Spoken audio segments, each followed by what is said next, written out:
Welcome to Founders Future, a podcast powered by Closers.io, where we dive into the journeys of innovative entrepreneurs and explore the road ahead of them and their companies.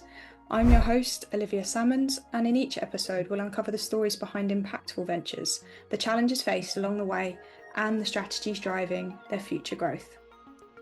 Today, I'm very excited to be joined by Meredith Farley, founder and CEO of Medberry. Medberry is a boutique agency that specialises in LinkedIn marketing for B2B brands and executive leadership teams, helping companies build through leadership, increase in visibility, and turn LinkedIn into a real pipeline generating channel. Meredith has spent over 15 years working in B2B marketing before launching Medberry after recognising a major gap in how companies were using LinkedIn strategically. Meredith, welcome to Founders Future. Thank you so much for joining me here today. Thank you so much, Olivia. I'm happy to be here with you. And I have to say, I adore your accent. I could listen to you talk for hours. So. I appreciate it. But from where I'm standing, you have the accent. Is what I'm saying. I appreciate that a lot. It's awesome stuff. And it's a pleasure to have you here. And I'm very much excited to learn a little bit more about yourself and your journey today. So, Meredith, with all of my guests, I do actually like to start at the beginning. So if you don't mind briefly taking me back to what it was you was doing before you started up Medberry. And then from there, what was the motivation behind it? Totally. Okay. I was a writing major in college. I know that's going way back. I'm 39, so that was like 17 years ago that I graduated. But when I was a senior in college, I got a job at my college's marketing magazine, which is called Fuse. And it was very lucky. First, it was $20 an hour, which was so much money for me back then. So that was amazing. And the marketing magazine was essentially exploring SEO and content marketing and people-led marketing back in 2008 when it was a new thing. So on that staff, I got to learn about keyword content, online publishing, all of which was new. And I found that I really liked it. I liked writing content that had a purpose behind it. I liked that there was also a little bit of strategy and science behind it, that we could check the blog, we could see how did this title do compared to another? How many people came to the site off the back of this one? And I really liked that. And it was a really cool thing for me too, because previous to that, I think I'd had a hard time envisioning the type of work that I might get or do, because I loved writing, but I pictured myself like a starving artist writing in like a little attic apartment. And it felt really cool to feel like I'm good at content and strategy and marketing, and there might be an opportunity for me to have a career where I get to be creative, but I also am financially secure. So after school, I graduated and I was looking for a job that was really similar to the work I'd done at Fuse because I loved it. And I found something. It was on Craigslist, which was how we got jobs back then. And yeah. It was similar. I was working for an agency, writing short blocks of copy, a lot of which had a marketing purpose, a branding purpose, or an SEO purpose. And I was a really early stage hire. I was like employee number 23. And I stayed at this agency for 13 and a half years, like a really long time. But it grew tremendously. It evolved with the content marketing industry. And by the time I left, it was global, and I'd moved up and into different roles.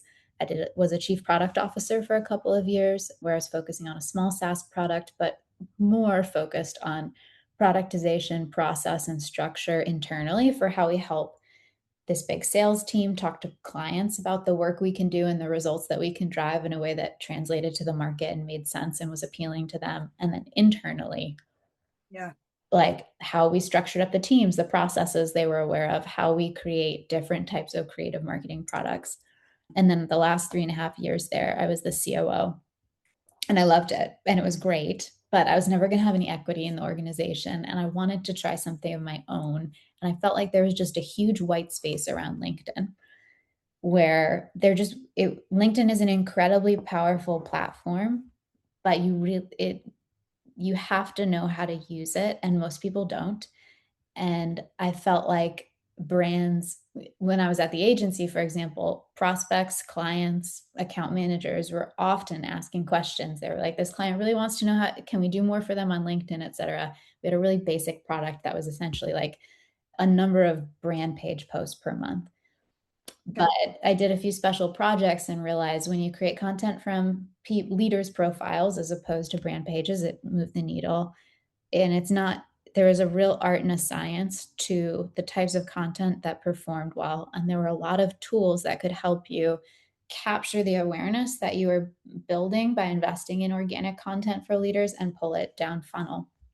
But there weren't a ton of agencies doing that. There were freelancers who could maybe ghostwrite a bit, but it wouldn't be really connected to the core marketing messages, and it would be helping the brands move things down funnel. Or it would be something that, like, getting an exec to post would be at the very bottom of the to-do list for a really busy internal comms person. So I created Medberry, and what we do, we have an incredible team, and we create strategies and content mostly for executives who are working at enterprise organizations, CEOs, CMOs, chief product officers, or CFOs are a lot of the folks we create content for. And we generally work with the marketing, PR, and communications team to collaborate with them, understand what's happening in the business, understand what's happening for that particular leader that month. Are they going to events? Are they speaking on panels? Are they doing a big keynote? And then we create 4 or so posts per month for those folks. They tend to do really well because our writers are incredible and they really know what works. And then we're also sometimes supporting on more down funnel efforts through ads or different tools that let us create some pipeline. I just talked a lot at you, but that's the gist of what we do. No, beautiful. And it all led up really nicely. I feel like LinkedIn is a beast in its own 100%. It's one of those platforms, if you know what you're doing on it and you do get the nuances, you can scale incredibly well. But it's also a very big hit and miss if you don't know what you're doing. And a lot of people, as you said, just don't know how to use it correctly. And I remember when LinkedIn first started, it was like a job sharing site. And then from there, it on actually grew. And obviously you grew with that. And the one thing I do love about the previous bit of your story as well was when it comes to ghostwriting or writing in general, marketing is a great place to explore that because naturally there are so many nuances and so many words that you can put in place that will change the whole basis of a Yeah. sentence, change the whole basis of a hook. So for naturally, which is one of the beautiful things I love about marketing, there are so many different aspects to it that can draw so many people in with such different skills and really enhance that and make it unique and make it themselves. So it's such a beautiful journey, no matter if you're good at drawing colors or just the psychology behind it, the sales side of it, the operations that come with the marketing, but the storytelling as well. There's so many cool aspects that you can dive into that. And obviously, you started from college all the way throughout there. Did you always have an inkling you would become an entrepreneur, or was that something that just naturally developed as you went through life? It wasn't something when I was younger, like growing up, I thought of for myself, but I think after a few years working in the agency world, I had a sense of I like this, I think I'm good at this, and at some point I want to build something. So probably maybe I would say like maybe around when I was like 25 that really started, but it wasn't until I was like 36 that I actually did it. So it took its time to get there, but I feel like all the best things do, they take that time. So it's just waiting until you build it up and took it from there. So let's dive into Medberry a little bit more, just so the listeners can have some context moving forward. So I know you mentioned there obviously a little bit about who it is you like to help, but who would you say is your like ideal customer? Who is it that you very much love to work with the most? And then from there, generally, like how is it you support them and help them through their own journey? Okay, yes. There's 3 different types of clients we work with. The one that we work with the most are we work with enterprise organizations. We're generally coordinating with the marketing team, their PR team, or their communications team, and we're creating content for their CEOs or their other exec leaders. And when those packages are pretty straightforward, we create 4 posts a month. That's really all you need if you're really just looking to build awareness, share key milestones, sometimes attract earned media. If you do a really great job with 4 posts a month, and you're already some CEOs, a lot of them, they already have 10,000 followers and they've never posted really. Like they're sitting on an audience that wants to hear from them. So in some ways that makes our jobs easy. And we also have about 9 to 10 post types that we rotate through that we have found they're like internal Medberry frameworks where we know if it's this type of announcement, this is the type of post you create around it. This is the type of image that needs to go with it. So I feel like we're just LinkedIn nerds who have really thought about this stuff a lot. And it makes it easy for us because we have so much data experience and so many frameworks to draw from. So the enterprise organizations, we are helping them leverage the profiles of their leaders to share big updates, keep the audience posted as to what's happening, and also to bring It can be really beneficial for other reasons too. Like, for example, one of our biggest clients, they grew through acquisition. And so they had a CEO who was a new leader to so many of the folks who'd worked for the companies who'd become acquired. And we posted not like cringy personal stuff, but we did post slightly more like personality focused, personal brand building content for that leader. And it had an incredibly positive response from the new folks who were suddenly like, "This is my CEO, and now I know so much more about her, and I know her story, and I feel a lot more affinity for her." Like, it was very positive, even though it's funny because you think, couldn't you do that through an internal channel? But not really. It's like your employees are also following Yeah. on LinkedIn, so there's an element of it there too. So for the enterprise folks, it's really mostly brand storytelling and brand building and awareness. Then for there are 2 other types of clients, or 3 other really, that we work with. Sometimes we work one-on-one with kind of somewhat B2B public figures. We have a few clients who are very prominent in the VC space. We have a few clients who are technically retired. They've sold huge companies, but they want to make sure that they're still out there and somewhat present and sharing what they're up to on LinkedIn. Nice. Those are really fun to work with. It's generally folks where we're working more directly with the leader. Still the same package of 4 posts per month, but really just helping them stay top of mind for their network, share what they're working on. Then we have a couple different types of founders we work with. If we have a founder who's has a seven-figure company of some kind, typically that's in the services space, we can really help drive a lot of pipeline. Those packages look a little different. It's 12 posts per month, it's higher volume. And we're also using tools like Sales Navigator and Dripify to help those founders connect with and reach out to their ICP. And we've had incredible success stories. We have one founder on that package where he went from 600K annual revenue to 2 million in just 4 months of working with us just through LinkedIn, which Sick. was great.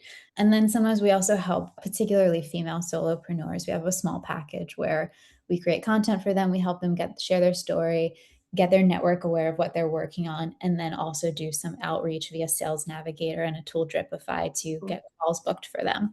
And those are smaller packages, but the team finds them really rewarding. We love supporting women who are just trying to get started in business.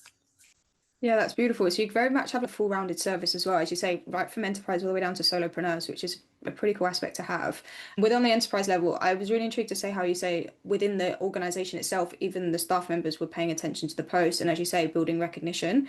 And for me, that must be amazing for like staff momentum, for like staff retention, and just making sure the whole company is aligned with that same mission moving forward. It must create a really nice atmosphere as well, not just for the personal brand that you are building on side of that, but even within the organization. That's an angle I didn't even think of, which is a really cool aspect. And then naturally, yeah, just building on top of that. So very much leaning into the personal branding, more of that the thought leadership coming from LinkedIn and building on there. Do you very much get in the trenches when you're working with your client? Or what is your style or your approach? Yeah.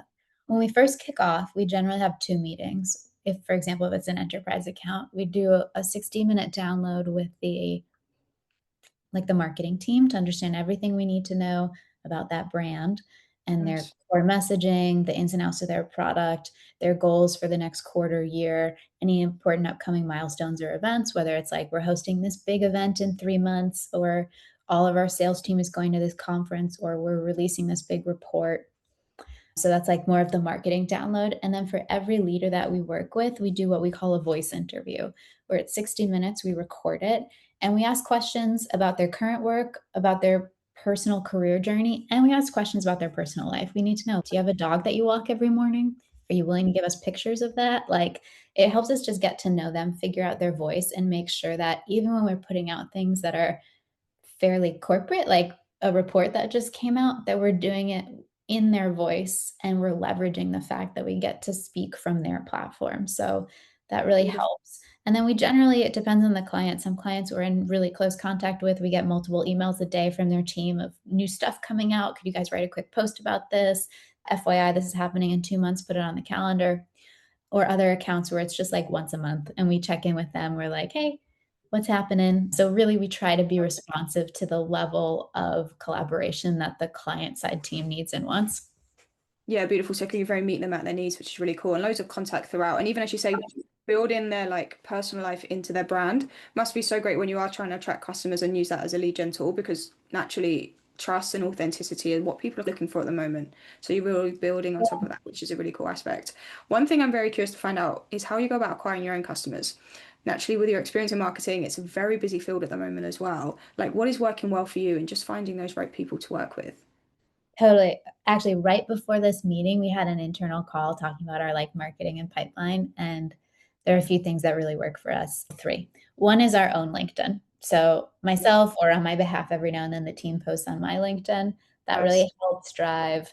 I'll get DMs or get an email after we publish a case study that's, hey, I've been following you for a while, just saw you publish this. Would love to have a chat about working with you. We also have a Substack where we publish case studies or updates and if just info and things we're learning about LinkedIn. So those two things are really helpful. We've also grown a lot through referrals, which has been great. We have especially a couple of clients in the VC space who've referred so many of their portfolio companies to us, which is just really, we're grateful for those relationships for sure.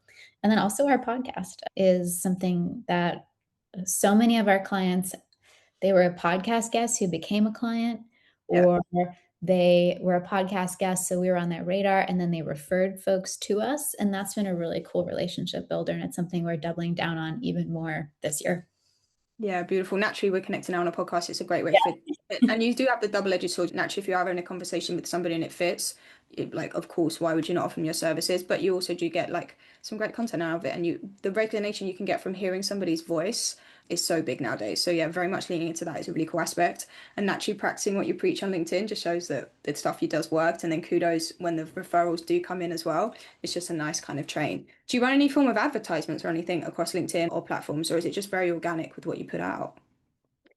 We have really been predominantly organic in the past, but we're starting to do more thought leadership ads, in part Okay. because we do them for our clients and they work so well. We were like, why aren't we doing this for ourselves? And those are our favorite LinkedIn ad type. You can take a post, turn it into so a post from a person. So usually it's a post of mine, and you can turn it into an ad. So the post becomes an ad, and what's very cool about it is that you can upload the list of the exact 1,000 or 2,000 folks that you want LinkedIn to target that ad to. So you can be Nice. really precise in the messaging in the list, and it's because you have so much control. You can make sure the message is really tailored to be exactly what you want to say to those exact folks you want seeing it. It's Nice. really powerful, and they're not even that expensive. They're LinkedIn in general ads can be really pricey, but the thought leadership ads are, at least for now, pretty reasonable. Nice, awesome. It's a good tip. So the thought leadership apps are working. Thought leadership ads are working very similar to how we would run them on Meta. As you say, you can be very specific for you reaching out to, very much hitting that ICP, good price point, and from there you can control who it's going to as well with the algorithms, the way they work, which is a really Yeah. cool aspect because LinkedIn can be very expensive. So it's nice to hear those nuances. Paying Yeah. attention, really pick up on that one. And I know you have a team helping you out with back end. So what does that dynamic look like? Who is helping Meredith wear all the hats? Totally. We have our head of exec content is Julia Lechner. She's incredible. Before she joined Medberry, she was the head of editorial and social for the Nextdoor app. She also worked at E News and Paramount in exec comms and social media. So she just comes with so much experience. She is incredible. She handles a good chunk of our accounts and she gives amazing white glove service, great strategy to our clients. We have Steph, who is a project manager who also is an expert in paid ads and Dripify. So, an engagement on LinkedIn. So, some of the more like technical aspects of the work we do for clients, she brings a lot of expertise and executes on beautifully. We have Cynthia, who's incredible. She came to us with a ton of communication and PR experience. She has a lot of experience in the medical health and wellness space when we have some clients in that industry. So that she brings that to bear, but she's very flexible. And I would say for both Cynthia and Julia too, one thing, they're just so incredible. They're such great project managers as well. So they just keep everything organized. They're very responsive and take really good care of our clients. And they have exceptional attention to detail, which makes me feel so supported. I definitely don't feel like I'm not in a position as a founder where if I'm not paying attention to one account for a couple days that I'm like, oh no, what's happening? It's like they're in Yeah. excellent hands. And then we also have a few other folks who aren't full time with us. They're freelancers that we pull in when it makes sense, but they work with us on a consistent basis. One of whom is Rio Vera Newton, who's amazing. She writes for New York Magazine and The Cut. She's their beauty editor, and we increasingly have some clients in like the beauty and like product, like CPG product space. Very And cool, yeah. yeah, she does great work for them, and she brings, so I feel very lucky and very grateful to just not feel like I'm doing it by myself. And I have so much trust for these folks who are doing really good work. Yeah, it's beautiful. And you'll bring a really nice different dynamic to the offer as well. So within the companies, you have the expertise in each role that can really highlight what they're doing and obviously add to the service as well, which is really cool. I find it can be hard to find people that align with your message moving forward within a business. So it's really nice that you found that. And then with all that being said as well, like what are your intentions or your visions for the company moving forward? When you think of maybe the next 6 to 12 months, like what are the Yeah. goals or the targets that you're hopefully looking forward to achieving? I think we know now more than ever the exact type of clients that we love working with and who seem to love working with us. So we hope to keep building in that space. I will say we work with a lot of great male leaders, and I think we do great work for them. But we particularly love supporting female-led organizations. And we are really liking the beauty and CPG space. It's like a Nice. fun one to work within. And I feel like also we're working on some things in the background that'll be launching next quarter, a rebrand of our site and of the Substack. And one thing that we've been thinking about a lot is that the work we do is really human. It's understanding our clients, it's trying to write in a way that they feel comfortable with, and that's really supporting them and their goals. And finding even more ways to approach our Substack in a really human way. Like we had a call earlier today that was like, how can we get more handwritten notes in there? Like, how can we send our clients like handwritten thank yous? How can we just really double down on the human aspect of our work and really focus on like editorial creativity? I think for me and the folks that we work with and the team that works with Medberry, those things like we really value. And with so much happening in the content space around AI, it feels like a way to differentiate ourselves and focus on what Yeah. makes us all feel good. Yeah, I love that leaning into humanity because AI is definitely having its moment when it comes to marketing. And it is Yeah. quite frustrating to see because I feel like marketing, especially because it's so psychology based, when you are relying on AI, you just sound so generic. You sound like much like any other person. So it's nice you're adding those nuances on just to make sure you are staying very authentic to your word and very authentic to humanity, which is a really cool aspect. And Meredith, I have one final question to ask you. So if you could go back in time to a younger self and you could only leave yourself with one piece of advice moving forward, something you know now, but that you didn't know back then, what would you say to yourself? What a good question. I was always anxious. I'm less anxious as I get older. So I think I'd say trust yourself. It's going to be okay. That's probably what she most needed to hear. Like, you will figure it out, I I love think. that. I love Um, that a lot. and I want future me to come say that to me now, too. That'd be nice. Every time, every 10 years, we can get angry about. But Meredith, thank you so much for joining me today and for sharing your incredible journey and insight with us. Where can our listeners reach out best to work with you or connect with you if they would like to do? You can check our website, medburyagency.com. So that's MEDBURY agency.com. We have a Substack. It is, I think it's technically my name. So it's meredithfarley.substack.com. And you can follow me on LinkedIn. If you just look up Meredith Farley Medberry, I'm sure I'll pop up there. And thanks for being such a really nice and kind and awesome interviewer. It was really nice to get asked these questions. I appreciate it. Back at you as well. Thank you so much for joining me. I really appreciate your time. And to our listeners, if you enjoyed today's conversation as well, please be sure to go and check out Meredith Farley, as she just said. Drop her a message on LinkedIn, check out the website, and I'm sure she would love to hear from everybody. And do not forget to subscribe to Founders Future via wherever you listen to your favorite podcasts. And if you are a business owner, specifically a coach, consultant, or agency owner, and you're really looking to scale your business and you want to enhance your sales and marketing efforts, visit closers.io to hop on a call with one of our team and discover how we went from $0 to $30 million per year in less than 3 years. But until then, keep on climbing and we'll see you on the next one.